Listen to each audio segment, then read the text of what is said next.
I'm diagnosed with schizophrenia. Bro, I'm not about to fucking die for this billionaire, bro. Fuck him. So I woke up today and saw that we're going to be having a war draft to go to Iran and fight alongside Israel against the Iranians and their nuclear bombs that they're days away from having. The crazy part is, if y'all really think y'all are going to get anyone in Gen Z or lower to go into this fucking war, you're fucking stupid. We're not doing that. That shit's not happening. If they have a draft, I ain't going. You can take me to jail. I am not going down there.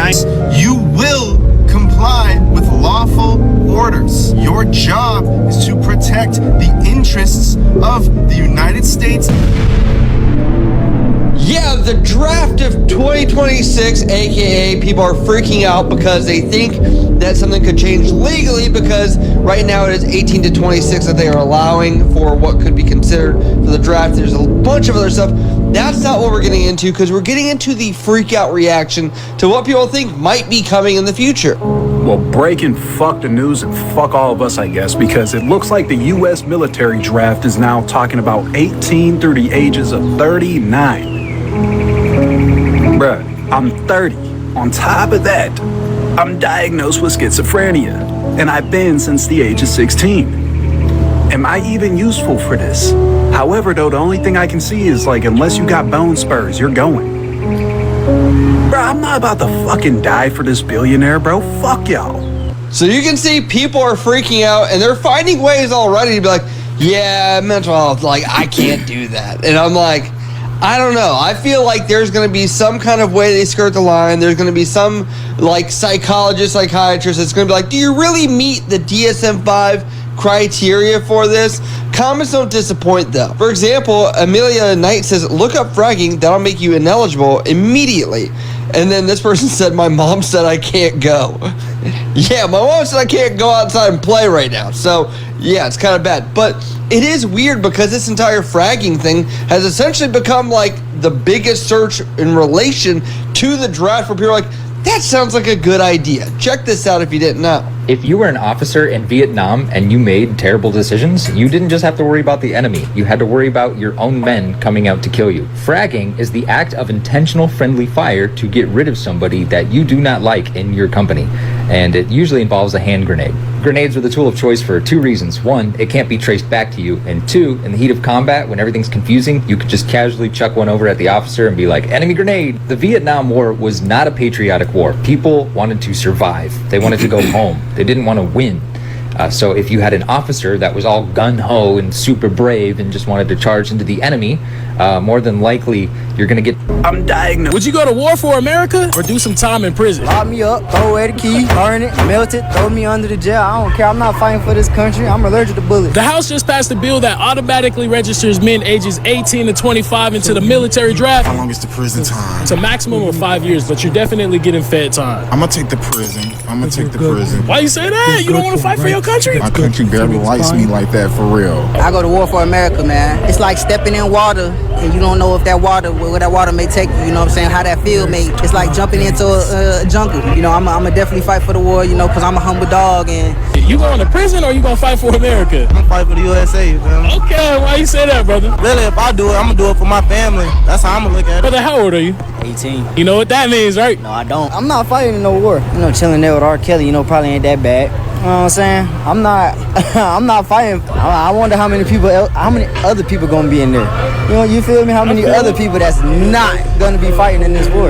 Because it won't be me. Would you go to war? Shalom, Shalom, Israel. First and foremost, I want to give all honor, glory, and praise unto Yahawadah, SHAMAIWAN, YAHAWASHI, double honors to the elders and apostles, great millstones. Shalom to my Akim Wakwathim, who are diligently waiting to be delivered from this form of captivity, as well as a speckled bird that may look like the other nations, but are actually Yasharah. This brother welcome with no lesson. Today's lesson is going to be on this whole war draft thing, and the thing about this I find interesting is how over here you have two things that I think kind of should be going hand in hand, where you have the mental disabilities, quote unquote disabilities, as well as the fragging thing, which apparently this is a term that they use where they accidentally, but it's not actually accident. They make it look like an accident, but they accidentally, quote unquote, throw a grenade to kill their allies rather than killing their enemies. And again, the guy literally explained it, so I'm not going to go too much into it, but that is something that is very unusual that I thought, I think it fits now more so than ever in a genuine fear. Not that I'm saying I'm fearful for being a part of this thing. I'm saying this in a sense of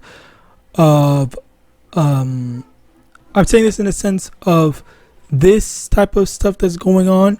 It is a matter of this type of stuff that's going on. It's a matter of looking at how people are now, where they're a lot dumber, and they're a lot more willing to do things short term. They don't understand the consequences of their actions, so they're basically going to the entirety of the U.S. military is going to implode on itself, or they're going to kill themselves, self-destruct before they even have the chance to fight. And the reason why I say this is because I've seen this a lot, where the people they don't really care about like putting stuff behind them. Like, the thing about Esau is very self-destructive. So yeah, there's no, he doesn't see past like what is in front of him or what he wants to do right now. But of course, I guess to be fair,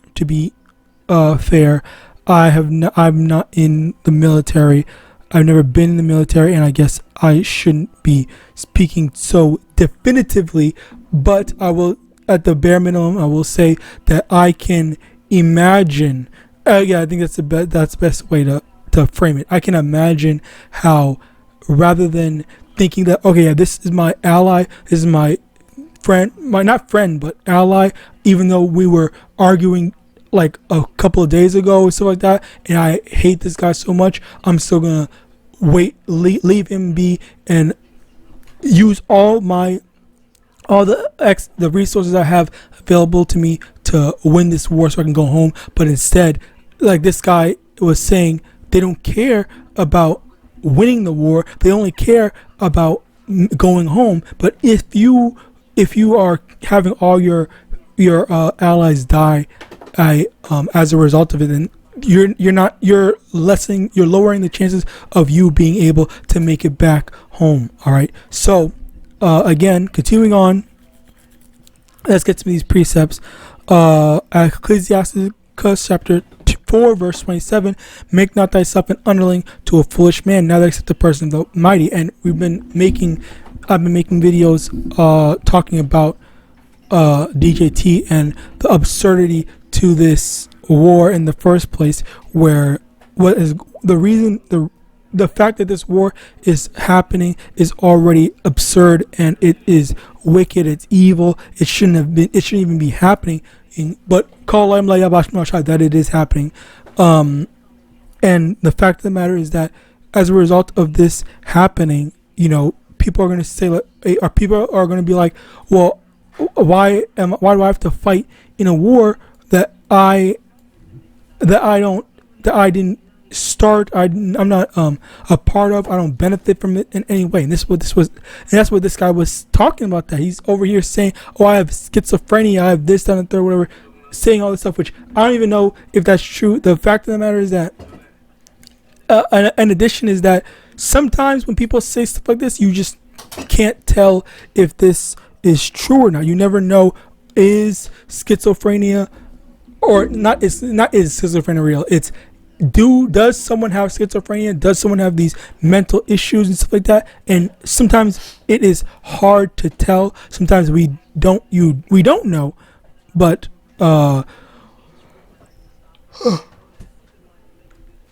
sometimes we don't know, but the thing is that it's definitely possible. And you don't want these things. And that's another thing that ties into it, where you do not want, if you do want a good military, you do not want these people with all these mental problems, next to weapons and stuff like that. Because what if they get what's it called? They let their dark thoughts win. They open a grenade at their base and then they blow themselves up and stuff like that. Like, these are the different types of stuff that can happen. But also that ties in to another aspect over here. Bear with me one moment. Well, yeah, fragging, where they don't kill their allies. They don't kill themselves, but they don't kill their allies because they hate them, but they kill it because of those dark thoughts. And that's been a thing where you see a lot of people. Well, okay, not necessarily that, but I'm not saying that it's been a thing as it's a common thing, but it is a possibility. All right, where these dark thoughts of, no one would blame me, no one would know this, that, and the third. I can kill this one guy that I hate who's been problematic and stuff like that. All right, like the mindset of these people are extremely evil, and they will look for any type of excuse to do something and whatnot, and just say, it was an accident, or it's fine, this, that, and the third, or whatever. Which I hate hearing that shit. It's fine when people fuck up and just want to act like everything is all right when it's not. All right. 2 Timothy chapter 3 verse 1. This know also that in the last days perilous times shall come. For men shall be lovers of their own selves, covetous, boasters, proud, blasphemers, disobedient to parents, unthankful, unholy, without natural affection, truth breakers, false accusers, incontinent, fierce, despisers of those that are good, traitors, heady, high-minded, lovers of pleasure more than lovers of Yahawadah, having a form of godliness but denying the power thereof. From such turn away. And this is fully encompasses the entirety of people in general. People in general today, as in people, the modern day people, where they are godless, they are moral, they have no morals. All right, I believe the term is amoral. Amoral,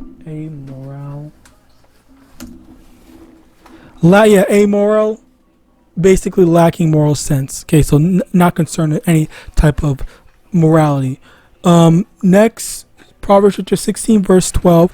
It is an abomination to kings to commit wickedness, for the throne is established by righteousness. But what do we have right now? What do we have established now? It is evil, it's wicked, it's unfairness, treacherous,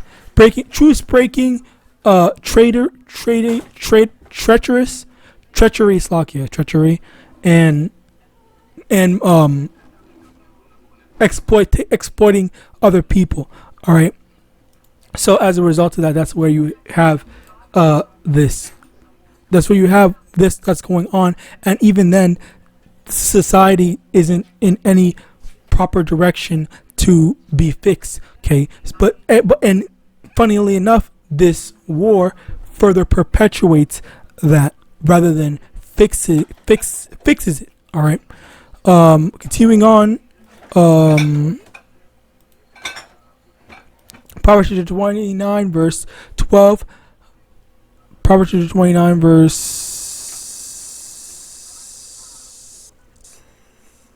12. If a ruler hearken to lies, all his servants are wicked. Okay, so that's perfect. Basically, how this society is established, it is established on lies. So of course, the people that follow after them, are also wicked. And that's the thing with the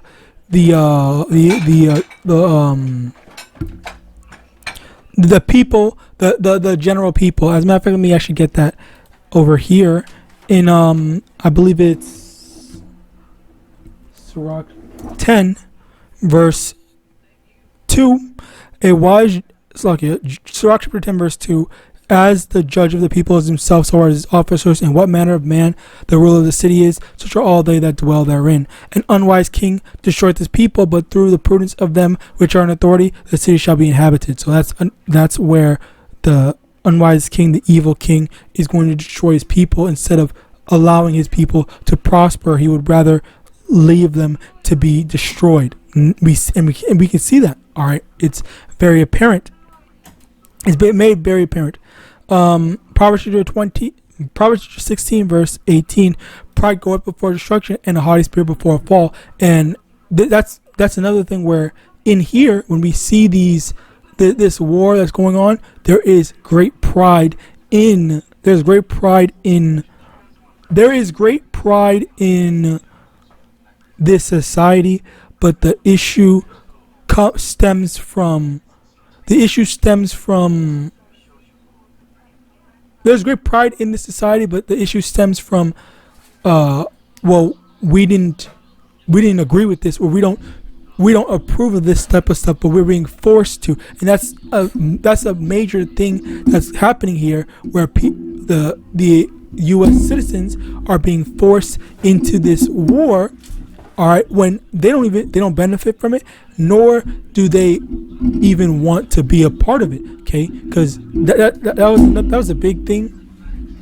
That's actually a big thing where people they don't associate, or they don't want to be involved with any war. They usually just mind their own business, work their terrible multiple jobs and stuff like that, and then come home and have to deal with that crap. But then you have Esau, who's over here trying to say, okay, well, we made a war for the benefit of us at the top, but you guys are not going to benefit from it.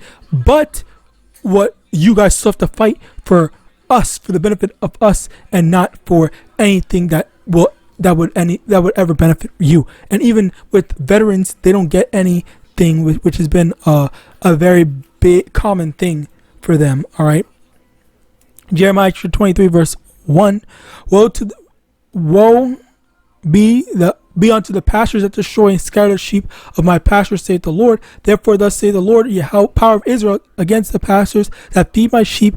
Ye have scattered my flock and driven them away, and have not visited them. Behold, I will visit upon you the evil of your doings, saith the Lord, and I will gather the remnant of my flock out of all countries whither I have driven them, and will bring them again to their folds, and they shall be fruitful and increase. And I will set up shepherds over them, which shall feed them, and they shall fear no more, nor be dismayed, neither shall they be lacking, saith the Lord. And the thing here is that the leaders are the ones that are leading the sheep astray, which the sheep are particularly the Israelites, but I'm using this in a general sense, where the leaders are leading the people astray, saying that, oh, this is going to be good for you, this is helpful, this is this, that, and the third, or whatever, and stuff like that. But ultimately, they're being destroyed because these leaders are not doing their due diligence to help the people. They're just exploiting the people, using them as bodies for their wicked agenda. All right. Now, finally, John 15:15. Hence I call you not servants, for the servant knoweth not what his Lord doeth, but I have called you friends, for all things that I have heard of my Father I have made known unto you. So basically, we are not servants, but the difference is, let me correct myself. Take a step back. Basically, what I'm trying to say with this is that we are servants in this society. We are servants to the government, because they don't tell the people what they're actually fighting for. They don't tell them, this war is actually for X, Y, and Z, because they're actually being used for something that is against the interests of the people. All right. Hence why there is that. But with YAHAWAH, he makes known his plans and all this stuff to us, rather than leaving us in the dark. All right. So a completely different dynamic. Well, not necessarily dynamic, but I guess dynamic when it comes to how YAHAWAH treats us, and the devil treats his subordinates. So with that, I pray this lesson was edifying. I'm going to give all honor, glory, and praise unto YAHAWAH, Hashem, Yahawashi, Hashem, double honor to the elders and apostles, the great millstone of Biblical and Shalom.